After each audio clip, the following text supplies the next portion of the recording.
नमस्कार मंडळी, ठरलं तर मग या मालिकेचा आजचा म्हणजे 22 जूनचा भाग तुम्ही ऐकत आहात. आणि प्रेक्षकांनो, आज जरा माझा आवाज बसलाय, जरा तब्येत नरम आहे, त्यामुळे समजून घ्या.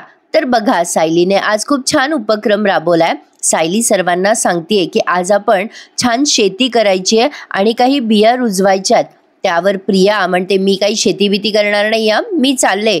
आता प्रिया निघून जात असते तेव्हा पूर्णाजी म्हणतात, तन्वी थांब, जे ठरले ते पार पाडूनच जायचंय. आता सायली म्हणते, बाबा तुमच्या जवळ आहेत ना त्या भेंडीच्या बिया आहेत आणि आई तुमच्याकडे टोमॅटोच्या आहेत. आणि सायलीने प्रत्येकाला बियाचं वाटप करून दिलंय. ती आता सांगते, अश्विन भाऊजी तुमच्याकडे मिरचीच्या बिया आहेत बरं. प्रत्येकाने आपापल्या पाकिटातल्या बिया बघायला सुरुवात केली आहे. सायली म्हणते, अहो तुमच्याकडे दुधी भोपळ्याच्या बिया आहेत. अर्जुन काय बाबा, तो सायलीच्या प्रेमात अकंठ बुडालेला आहे, त्यामुळे तो सायलीच्या कुठल्याही गोष्टीवर खुशच असतो. आता सायली म्हणते, पूर्णाजी तुमच्याकडे पडवळाच्या बिया आहेत. पूर्णाजी हो असं म्हणतात सायलीला. आणि सायली आता प्रियाला म्हणते, प्रिया तुझ्या जवळ कुठल्या बिया आहेत हे जरा सगळ्यांना वाचून सांगशील का. आता त्या पाकिटावर नाव लिहिलेलं आहे, दोडक्याच्या बिया. जी भाजी प्रियाने टाकून दिली होती त्याच भाजीच्या बिया एक्झॅक्टली सायलीने तिला दिल्यात. आणि आता सायली जेव्हा तिला विचारते तुझ्याकडे कुठल्या बिया आहेत, तेव्हा ती सांगते, दोडकं, वांगी आणि गवार या 3 बिया आहेत प्रियाकडे. सायली म्हणते, प्रिया ह्या त्याच भाज्या आहेत ज्या तू वाया घालवल्या होत्यास. आता पूर्णाजीला ना सायलीच्या या उपक्रमाचं जरा कौतुकच वाटतंय, कारण सायलीने हा सगळा उपक्रम प्रियाला धडा शिकवण्यासाठी केलाय. तर आता सायली म्हणते, चला आता प्रत्येकाकडे आपापल्या बिया आहेत ना, मग करायची का सुरुवात. आता सगळेजण सुरुवात करणार. तेवढ्यात अश्विन म्हणतो, पण एवढ्या पाण्या पावसात या सगळ्या बिया लावायची काही गरज आहे का. बाहेर पाऊस पडतोय, हात चिखलाने बरबटणार नाहीत का. आता प्रिया लगेच अश्विनच्या बोलण्याला दुजोरा देत म्हणते, हो ना तेच तर म्हणते मी. सायली म्हणते, अश्विन भाऊजी असं कसं बोलता हो तुम्ही. मला सांगा, आपण जे अन्न खातो त्याचं बी कुठल्या तरी शेतकऱ्याने पेरलंच असेल ना, त्यालाही ऊन लागलं असेल, पावसाचा मारा त्यानेही सोसला असेल, पण त्यानेही आळस केला तर आपण उपाशी नाही राहणार का भाऊजी. पण आपल्या घरामध्ये कोणीतरी एक माणूस याचा विचारच करत नाहीये. आता तिचा रुख प्रियाकडे असतो. अश्विनला कळलंय की सायली हे सगळं प्रियाला अद्दल घडवण्यासाठी करते म्हणून. सायली म्हणते, त्या शेतकऱ्याने केलेल्या मेहनतीची कोणाला कदरच नाहीये.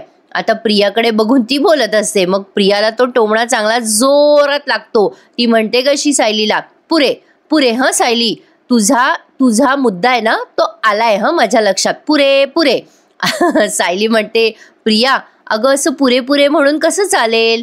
शेतकऱ्यांचे कष्ट जोपर्यंत आपण अनुभवत नाही ना तोपर्यंत आपल्याला कळणार नाही ना प्रिया, की शेतकऱ्याने किती मेहनत केली आहे ते. आता प्रियाला आलाय राग खरं तर सायलीचा, पण आता सगळ्यांसमोर अपोज करता येत नाही ना. सायली म्हणते, प्रिया अगं जोपर्यंत आपण स्वतः घाम गाळत नाही ना तोपर्यंत शेतकऱ्याने गाळलेल्या एका घामाची किंमत आपल्याला नाही कळणार. आणि मग तू भाजीला नाक मुरडून ताट बाजूला करण्याचा 10 वेळेला विचार करशील. अशा गोष्टी खरंच लहान मुलांना शिकवायला हव्या. पण ठीक आहे, कधी कधी मोठी माणसं सुद्धा अशा चुका करतात, त्यामुळे प्रियाला हे सगळं शिकवणं गरजेचं होतं. पण मला नाही वाटत प्रेक्षकांनो प्रियाला या मेहनतीची काही जाणीव असेल किंवा होईल. या बाबतीत तुम्हाला काय वाटतं मला कमेंट करून नक्की कळवा. तर अश्विन आता असा सायलीकडे बघायला लागतो आणि प्रत्येक जण सायलीकडे बघत असतं. तिचा म्हणजे हा जो उपक्रम ती करते त्या बाबतीत पूर्णाजींना जरा जास्ती कौतुक वाटते. पण ठीक आहे, मनात असो किंवा नसो प्रत्येकाने या उपक्रमात अगदी आनंदाने सहभाग घेतलाय. आता मध्ये तुम्हाला प्रतिमा आत्याचे सीन बघायला मिळणार आहेत. प्रतिमा आत्या जरा टेन्शनमध्ये बसल्यात. रविराज फाईल घेऊन येतात आणि म्हणतात, चल ग प्रतिमा, अगं आपल्याला उशीर होतोय. प्रतिमा त्या नाराज होऊन एकटक एका ठिकाणी बघत असतात. आता त्यांना काय झालं हे रविराजांना कळत नाही. तेवढ्यात सुमन येते आणि रविराजांना विचारते, काय हो भाऊजी बाहेर निघालात का. त्यावर आता रविराज म्हणतात, अगं सुमन, आपल्या प्रतिमाची अपॉइंटमेंट आहे श्रद्धाकडे आणि त्या स्किनचं शेवटचं सेटिंग पण आहे ना प्रतिमाचं. आता प्रतिमा त्यांच्या डोळ्यात टचकन पाणी आलंय. त्या म्हणतात, कसला काहीच उपयोग होणार नाहीये रविराज. सुमन म्हणते, असं का बोलताय हो वहिनी, अहो तुमच्या चेहऱ्यावरचे डाग किती कमी झाले बघा ना, उपचारांमुळे शक्य झालं ना ते. आता ह्या प्रतिमा त्या म्हणतात, सुमन अगं उपचार तर माझ्या मेंदूवर पण सुरू आहेत ना, काय फरक पडला सांग बरं. आता त्या हताश झाल्यात आणि म्हणतात की मला आधीचं तर काही आठवलेलं नाहीच आहे सुमन, उलट आता मी काल परवा घडलेल्या गोष्टी सुद्धा विसरायला लागले बघ. आता ती गोष्ट आठवते त्यांना, पण नागराज आता खुश होतो बरं का. नागराज कसा म्हणतो, हो वहिनी एक्झॅक्टली, मला पण ना तुझी खूप काळजी वाटायला लागली आहे ग वहिनी आजकाल. पण रविराज अतिशय प्रेमाने प्रतिमा त्याजवळ बसतात आणि म्हणतात, प्रतिमा अगं छोट्या छोट्या गोष्टी सगळेच जण विसरतात, त्यात काय एवढं.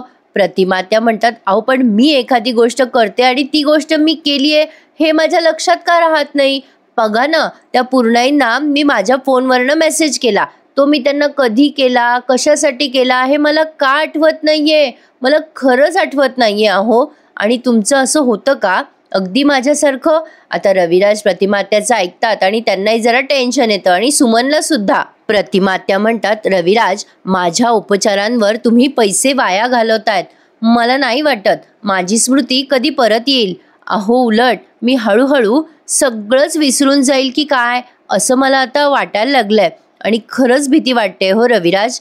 आता रविराज त्यांना इतकं छान मोटिवेट करतात ना, ते म्हणतात, ए प्रतिमा अगं ते मला आणि डॉक्टरांना ठरवू देत ना, तू कशाला एवढी काळजी करतेस. प्रतिमा असं जर तू तुझा आत्मविश्वास गमावून बसशील ना तर नाही चालणार, शक्यच नाही. मग तुझ्यावर कसे उपचार होतील बरं. कसं आहे ना प्रतिमा, आपला झालेला अपघात, त्यानंतर तुला झालेला स्मृतिभ्रंश, अगं बरीच वर्ष तू एकटीने भरकटलेलं काढलेलं ते आयुष्य, अगं या सगळ्यातून तुला बाहेर पडायला जरा वेळ लागेल, आहे अवघड कबूल आहे, पण तरी पण तू उभी आहेस की नाही ठामपणे. आपल्या कुटुंबासोबत सगळ्यांसोबत नॉर्मल आयुष्य जगायचा प्रयत्न करतेस ना तू. अगं थोडेफार चढउतार येणारच आयुष्यामध्ये, असं हरून चालायचं का प्रतिमा. एवढ्या प्रेमाने समजून सांगितल्यानंतर प्रतिमात्या काय नाही म्हणणार आहेत. आणि आता प्रतिमात्याला त्या सुमनने खूप छान जाणीव सुद्धा करून दिली. सुमनताईनं जरी भोळ्या असल्या ना तरी खूपच गोड येतं, अतिशय प्युअर हार्टेड स्त्री आहे ती. तर बघा आता पुढे पुन्हा या सुभेदारांचा सीन त्यांनी दाखवलाय. आता हे रविराज त्या प्रतिमात्याला समजवतात, मोटिवेट करतात. प्रतिमात्याला वाटतं विनाकारण कशाला रविराजांचे पैसे वेस्ट घालवावे, बायकांना नवऱ्याच्या पैशाची काळजी मुळात असतेच. असं काही नाहीये की बायका पैसेच खर्च करतात वगैरे. तर बघा आता इकडे प्रतापराव म्हणत असतात, हो सायलीचं बरोबर आहे, आपल्या ताटात जे अन्न येतं ना ते अन्न तयार करण्यामागे घरच्या गृहिणीची किती किती ताकद असते हे आपल्याला का लक्षात येत नाही. बघा ना, कल्पना, विमल, सायली आपल्या आवडीनिवडी लक्षात ठेवून स्वयंपाक करतात. आता सायली म्हणते, विमलताई इथं पूर्णाजीचे पथ्य लक्षात ठेवून स्वयंपाक करतात आणि अश्विन भाऊजींना कोशिंबीर आवडते म्हणून आई न चुकता भाऊजींना रोज कोशिंबीर देतात, अगदी आठवणीने. आता सायली पुढे म्हणते, एखादी गृहिणी जेव्हा स्वयंपाक करते ना प्रिया, तेव्हा ती स्वतःची तहान भूक हरपून स्वयंपाक करत असते. आणि आपण काय करतो, शी ही भाजी आवडत नाही मला असं म्हणून बाहेरचा तो पिझ्झा मागवतो. आणि कसं असतं ना प्रिया, त्या गृहिणीने चुलीची धग सोसलेली असते, तो पदार्थ करताना किती मेहनत केलेली असते गृहिणीने, त्याचं काही नाही का ग. पण बघितलं का प्रियाच्या चेहऱ्यावरचे भाव. असो, पण सायली पुढे म्हणते, अगं हे अन्न उगवण्यासाठी शेतकऱ्याने शेतात नांगर फिरवलेलं असतं, त्या मेहनतीचं काय प्रिया. अगं कसं असतं माहितीये का प्रिया, अगं जे दिसायला महाग असतं ना ते शरीराला त्याही पेक्षा महाग असतं. ही गोष्ट खरी आहे प्रेक्षकांनो, मी माझ्या मुलांना पण हे नेहमी सांगत असते. सायली पुढे म्हणते की भाज्यांपेक्षाही या सगळ्या वस्तूंची किंमत महाग आपल्यासारख्या लोकांनीच करून ठेवली आहे ना. पूर्णाजी आता सायलीच्या बोलण्याला दुजोरा देत म्हणतात, हो मला पटतंय, सगळं सगळं पटतंय. अगं घरात शिजवलेल्या अन्नाची किंमत तेव्हाच कळते जेव्हा ती आपण स्वतः अनुभवू. सायली म्हणते, आता आपण सगळ्यांनी आपापल्या हातातल्या त्या बिया कुंडीमध्ये पेरायच्या आणि हो फक्त बिया पेरून थांबायचं नाही. या कुंडीमध्ये जेव्हा त्याची रोपं होतील तेव्हा ती रोपं आपल्या बागेमध्ये रुजवायची आहेत. छान प्रेक्षकांनो, तसं बघायला आजचा एपिसोड तुम्हाला खूप बोरिंग वाटेल, पण सायलीने हे सगळं खूप छान पद्धतीने समजून सांगितलंय. अगदी आपल्या घरातल्या कळत्या मुलांना आपण हे नक्कीच करायला सांगू शकतो. सायली पुढे सगळ्यांना सांगते की आपण त्या रोपांची देखरेख सुद्धा करायची आहे, त्यांना जास्ती ऊन लागत नाही, जास्ती पाऊस तर लागत नाही ना, ह्याचीही काळजी घ्यायची आहे आपल्याला. करायची ना सुरुवात. आता सायलीने सगळ्यांना सांगितलंय की चला आता हे सगळे मिळून मस्त कुंड्यांमध्ये बिया वगैरे पण लावतात. पण प्रियाला ऍक्च्युली ते काम कंटाळवाणं वाटत असतं. मुळातच ना आपण एखादी गोष्ट कोणाला समजावून सांगतो तर समोरच्या माणसाची ती कॅपॅसिटी पाहिजे समजून घेण्याची, नाहीतर काही उपयोग नसतो. तर बघा सायलीने एवढं सगळं सांगितल्यानंतर अर्जुन आता तिच्याकडे बघून स्माईल करतो. आता हो असं सगळेजण म्हणतात. प्रतापराव पण म्हणतात हो चला चला मला तर मान्य आहे बाबा, चालेल चालेल. आता या कल्पनाताई नेहमीप्रमाणे तोंड पाडून उभ्या आहेत या सायलीच्या समोर. आता हे प्रतापराव म्हणतात काय ग ए कल्पना, अशी काय तोंड पाडून उभी आहेस, चल चल कामाला लाग पटपट. आता या पूर्णाजी म्हणतात थांबा 1 मिनिट थांबा, मी सुरुवात करणार बरं. पूर्णाजीला वाटतं आपण हेड ऑफ दी फॅमिली आहोत ना, तर सुरुवात आपण करावी. छान. आता पूर्णाजीने असं म्हटल्यावर अर्जुन स्माईल करतो आणि म्हणतो आजी चालेल पण तू इथेच थांब, मी ना तुझ्यासाठी अशी मस्त कुंडीमध्ये माती घालून आणतो आणि तू त्यात बिया रुजव. आणि आता पूर्णाजी म्हणतात बरं बाबा काही हरकत नाहीये. किती छान ना, पूर्णाजींना अंग मेहनतीचा त्रास होऊ नये म्हणून पटकन अर्जुनने मदत केली आहे. आता इथून पुढे या सगळ्या सीनमध्ये तुम्ही बघतायत प्रत्येक जण आपापल्या त्या बिया रुजवण्याचा आनंद घेतोय.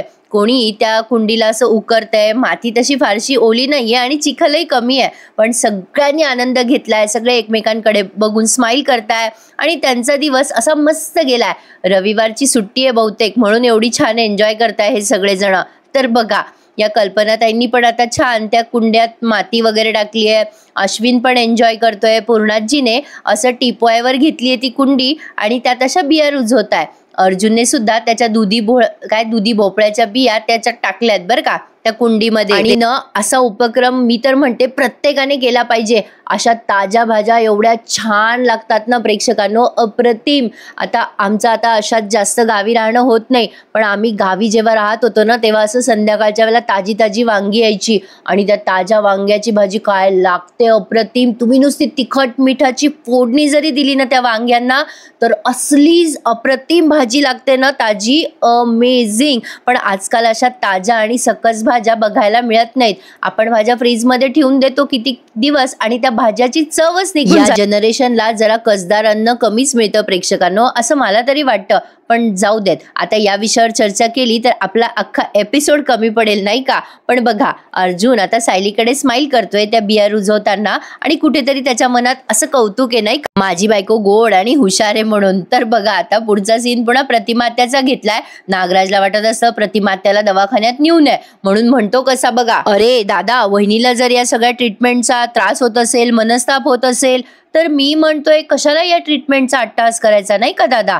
आता सुमनताई त्यांच्याकडे विचित्र नजरेनेच बघायला लागतात, असं का बोलताय म्हणून. आता हा नागराज म्हणतो दादा अरे वहिनीच्या मनात नसेल तर कशाला ट्रीटमेंट वगैरे करतोयस, थांबवून टाक ना. अरे आपल्या वहिनीचा आनंद महत्वाचा आहे आपल्याला, तिची स्मृती थोडीच महत्वाची आहे.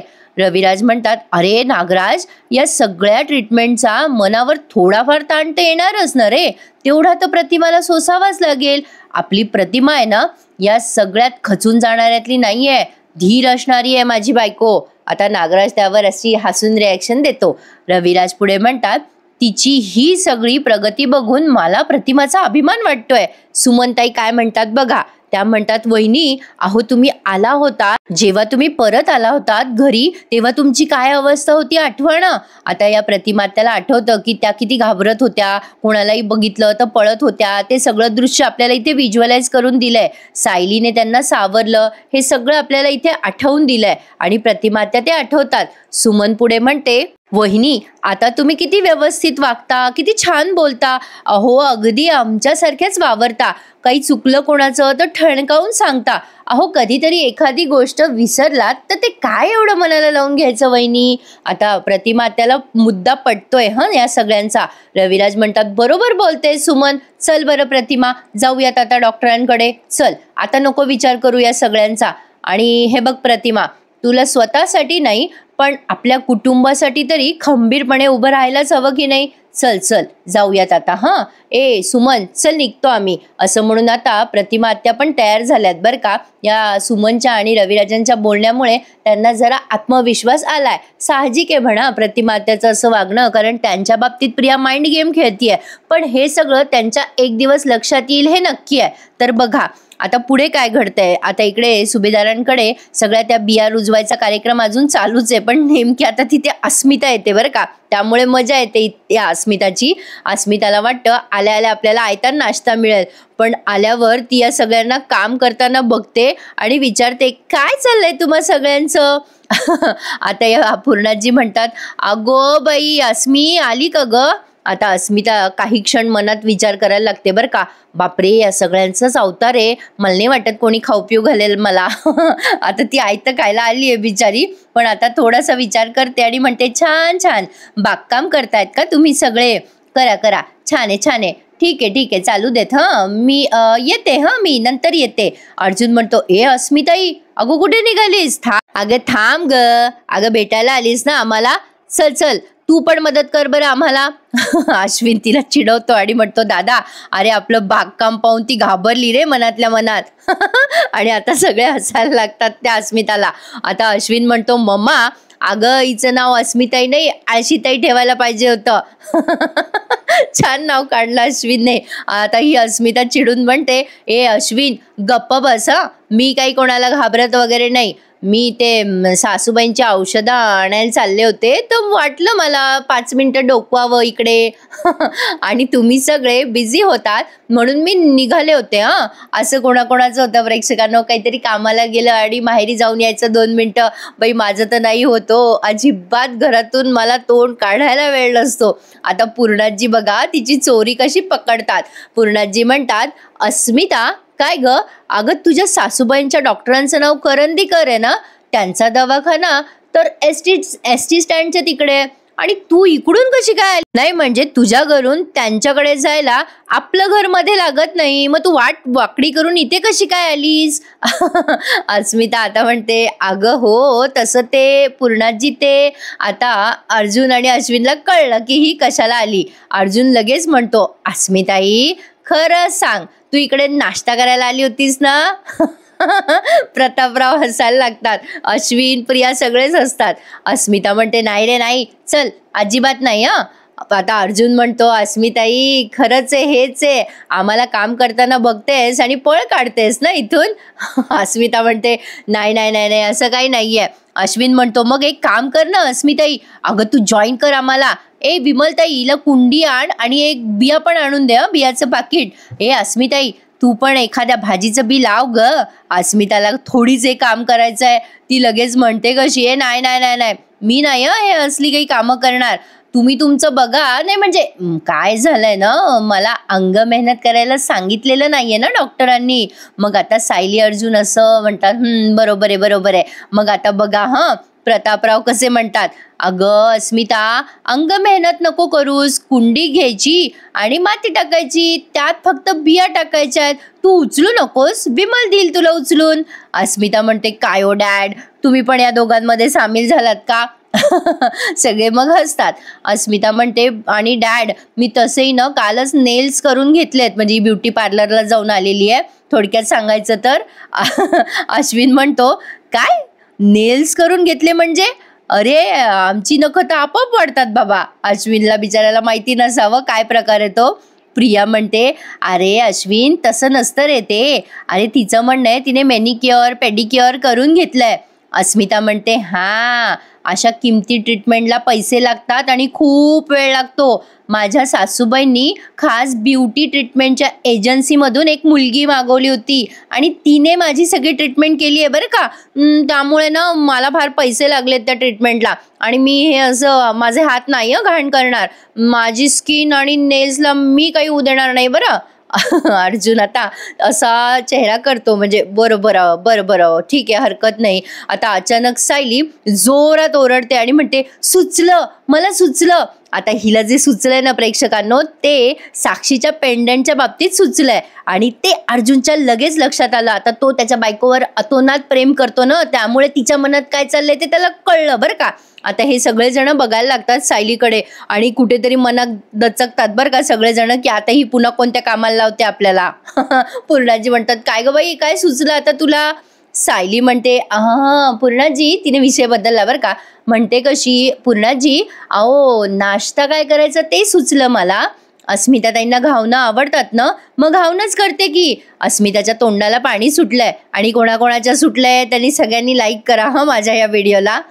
असो, आता अस्मिता म्हणते, चालेल ना, मला चालेल, चला चला आज जाऊया. खाय प्यायची वेळ आली की अस्मिता बरोबर बोलते सायलीशी. आणि प्रिया पण म्हणते, हो हो चालेल चालेल, चला चला चला घरात चला. दोघी जणी आधी पळतात घरामध्ये आणि मग बाकीचे. अर्जुन आता सायलीकडे बघायला लागतो निरखून, आणि सायली त्याच्याकडे. अर्जुन तिला असं खुणवतं की काय सुचलं तुला? सायली अशी खुणवते डोळ्याने, काही नाही हो, नंतर सांगते. आणि मग लगेच अर्जुन सायली बेडरूम मध्ये दाखवलेत त्यांच्या. अर्जुन सायलीला बेडरूम मध्ये घेऊन येतो आणि म्हणतो, बायको सांग सांग सांग, आता सांग काय सुचलं तुला? सायली म्हणते, काय सुचलं? अर्जुन म्हणतो, अगं मगाशी नाही का ओरडलीस, काय सुचलं तुला सांग ना, ओरडलीस ना जोरात, सुचलं. मला माहितीये तू त्या सगळ्या प्लांटिंगसाठी नव्हती बोलत, तू काहीतरी वेगळं बोलत होतीस, बोल बोल, पटकन बोल बायको. सायली म्हणते, तुम्हाला माझ्या मनातलं सगळं कळतं ना? अर्जुन म्हणतं, मग कळतं की. अगं पण सांग ना काय सुचलं ते. सायली म्हणते, थांबा थांबा, जरा दार लावून येते. सायली आता दार लावून घेते. त्यांच्या घरात तो प्रिया नावाचा हेर आहे ना, त्यामुळे त्यांना जरा गपचूप बोलावं लागतं बिचाऱ्यांना.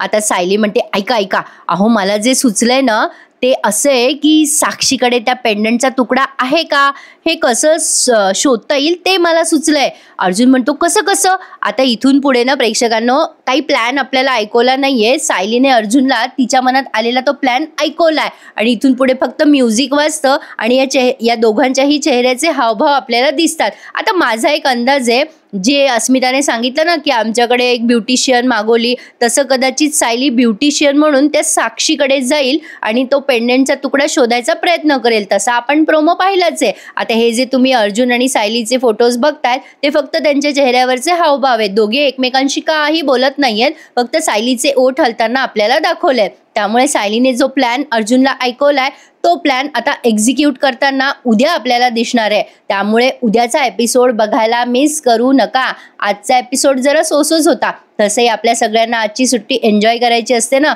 म्हणून कदाचित बरा दाखवला त्यांनी आजचा एपिसोड, पण छानच होता, नाव ठेवण्यासारखं काही नाही. तर आता इथे हा एपिसोड संपलाय. सायलीने जो प्लॅन सांगितला अर्जुनला तो त्याने ऐकला आणि एपिसोड संपला. पुढच्या भागामध्ये तोच प्रोमो दाखवलाय. सायली वेषांतर करून गेली आहे साक्षीच्या घरी आणि आता ते पेंडंट शोधत असते, पण अचानक ती साक्षी तिला पाणी घेऊन येते आणि मग तिच्या खांद्यावर हात ठेवते. आता सायली पकडली जाईल का? माझं असं मत आहे की बहुधा तरी सायली पकडली जाणार नाही, पण सायली ओळखू येणार नाही अशी पण काही वाटत नाहीये प्रेक्षकांनो. डोळ्यांवरनं कोणालाही ओळखता येतं. सायलीचे डोळे आधीच बोलके आहेत, त्यामुळे तेव्हाच लक्षात येणार आहे की ही सायली आहे. पण बघूयात साक्षी सायलीला ओळखते का, पुढे काय होतं. आजचा एपिसोड कसा वाटला तुम्हाला मला सांगा कमेंट करून. आणि तुम्हा सगळ्यांना हॅपी संडे. मला जरा सर्दी झाली आहे, आमच्या घरामध्ये जरा रिनोव्हेशनचं काम चालू आहे ना, भयंकर धूळ आहे घरामध्ये, त्यामुळे धुळीची ॲलर्जी असल्यामुळे सर्दी झाली आहे मला. बाकी माझी तब्येत. तर मग प्रेक्षकांनो चॅनलला सबस्क्राईब करा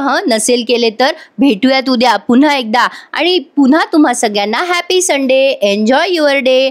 भेटूयात उद्या. काळजी घ्या स्वतःची. तोपर्यंत धन्यवाद.